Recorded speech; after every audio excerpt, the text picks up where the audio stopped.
Good morning, ladies and gentlemen. We are on K2 Born. My name is Tanguy Jacopin, as you maybe know it, and we are devising on the strategy theory.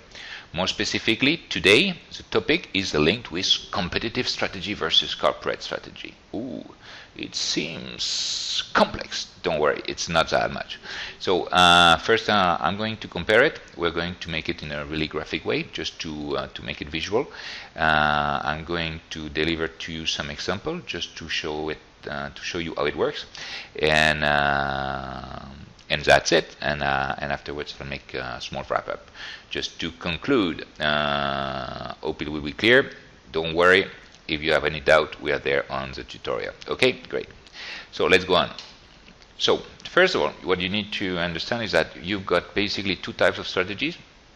One, competitive, when we're talking about strategy at the division level, and the aim is to get a competitive advantage here. So you will see that what is hope is that Division 1, Division 2, and Division 3 will have a competitive advantage. All of them. At this level, we don't care here. We don't pay attention to this level. Okay. By opposition, when we are talking about corporate strategy, you are here in the corporation. Okay. So this is the reason why it's pretty sensible to look at it. Now, is it easy to manage it? No. And I'm going to tell you why. But I think this graph is pretty clear in terms of where the focus is put and what you need to do. As you can understand it, all the companies are at this level, and only the few ones, the biggest one, are here. Okay, can use corporate strategy. Okay, so when we're talking about competitive strategy, you've got three names that will come around really frequently. First one is Porter, with his competitive framework on existing demand. Three generic strategies: differentiation, cost, niche focus, or specialization. You've got different words to look at it, and basically it's to have a competitive advantage. Okay, so that's the point. Do all companies manage to have a competitive advantage? No, only 5% do manage it. The other one, they try to improve through the operational efficiency to keep on improving their performance. Okay, so this is one. And the second one, but we've got just to end it up on Porter. If you want to have some more detail, you can go on the specific anytime video, and I'm sure you get the deliver that you are looking for. Because here I've got so many topics to deal with that it's important just to go step by step. Okay, so if we go and we evoke the other two major authors that are known in terms of competitive strategy, we can refer to Kim and Moorburn, that coins a blue ocean strategy. That is, most of the time in the literature we refer to the BOSS, blue ocean strategy, by opposition to the red ocean strategy. Porter is supposed to have created something that, according to the two inside professor, is a red ocean, because it's not what you should do. You shouldn't go on an existing demand, but rather, according to Kim and Moorburn, you should create a specific demand, and like that you make your competitors irrelevant. Okay, so again, we've got a specific anytime video on this topic, on the blue ocean, and like that you can pay more some attention about it. So these two frameworks are complementary. Okay, and this is the reason why I encourage you to move forward.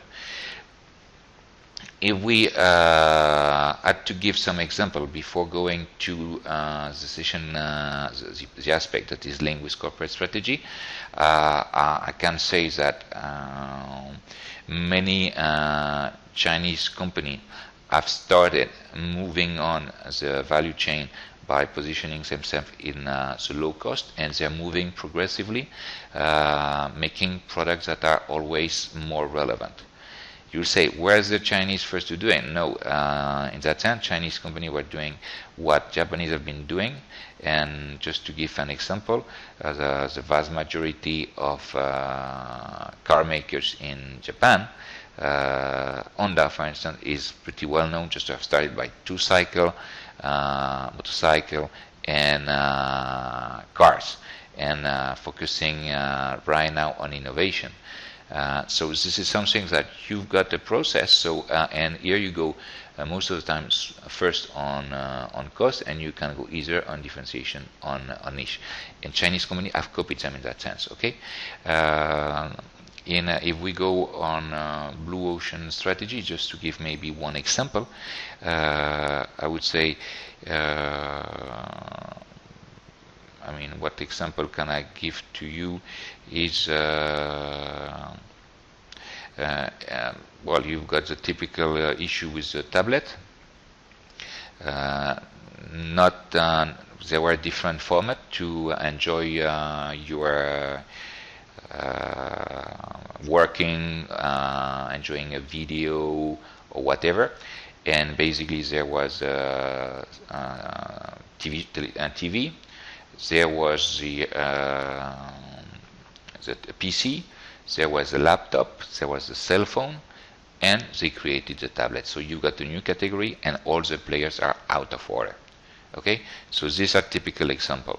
And you got always the temptation to add new features. For instance, right now the evolution of TV, where you will have it TV by internet, and you will be able as well to have a complete different set on your own, is moving towards addressing a new demand as well.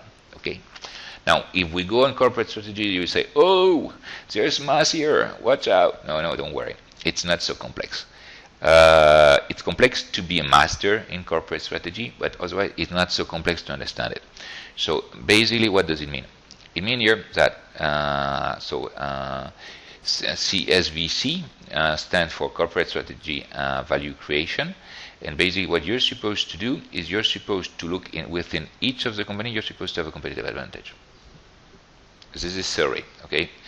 It's not the case, but and what happened is that you are supposed to create some value in each company, and on top of that, the corporation is supposed to bring some special values among the different brick in the world that you may have. Okay, basically, just to give an example, if you are Disney, it depends what will be your conception of your business. If you say, well, I'm a movie maker, if you add some session about moving from kids to teenagers, it makes a lot of sense. Okay? If you move away and just say, hey, I can add movies for adult, okay, it's still movie, but does it mean we are in Disney corporate values? Maybe it's a risk. So it may be, you can have still some synergies because it's still the same business, but you need to pay attention and maybe change the name of the brand, what they did at Disney, because otherwise the synergies among the different activities will not operate. And then you can say, well, at the end, we're not only a movie maker, we are entertainment. So, okay, they're entertainment, but, and you can say, well, we can have our channel where basically we'll show our content. So this is the acquisition, for instance, of ABC, typical generalist network. And here you can see, watch out. You are content, you want to move to device. Does it make such a sense? And here, this is the reason why when you begin analyzing this element, you can say, maybe it's not so relevant. So, other example, if we go on with Disney, I don't know if you know it, ESPN, the sport channel network, is part of Disney as well. Does it make sense? Yes and no. Yes, if you consider it sport as entertainment, but you're moving away from your core business. So at this point, it can be problematic. Now, imagine, because we're moving towards a new area, and it's always interesting to see what can happen, is that in the future, because Disney is becoming so much involved in sport, it wouldn't be surprising to have a Disney football club, for instance, or a Disney sport club. even more generic, because you can have so I don't know where they will be ubicated, but yeah, taking into consideration the importance of SWOT, it wouldn't be surprising. Okay, so here what we are trying to say is that you've got a limited amount of money in all the cases, and what you try to do is to basically maximize or optimize the value creation, and from time to time you need to sell some of your asset, you need to merge just to acquire the right competencies. If you don't have money, you need to find out some strategic alliance, and you need to figure out if you need to stay in the same silos of product or if you need to extend. So is it better to concentrate on the same area or diversify? So you can see it's extremely important. I would say that the same type of reflection exists within a company that has no metrics, but because the evolution is so aggressive right now, I need to comment it to you at this stage, okay? And here I'm going to add something else that you shouldn't forget either, is that you may have some companies that are used to be considered strategic. Finally, they are no more strategic because there's a change in the orientation of the company. They are sold out once, and they can be sold out several times in a really few years. So it means that to a certain extent the company needs to be able to be valued within its corporation. This is point one. And point two, normally you've got a set of people that are leading the company I, and it's really important to pay attention that these people have a vision that will enable this company to not to suffer too many change of orientation that could happen if they were sold out several times. You will say, well, this doesn't happen. Unfortunately, it happens, and much more than you can say. Because we are referring at this point to companies that are not necessarily perceived positively. I prefer not to mention names, but I encourage you to look at this press, at the financial press, and you will see that there will be lots of issues. I don't want to recommend you, as I was going to say, some name, because you know it in all the countries. Financial press is pretty impressive, and you've got all the tracking of the M&A operation, of the merger and acquisition operation. Okay, so concluding, what can we say? All the companies need to have a competitive strategy, mandatory. Only as a top one have a corporate strategy.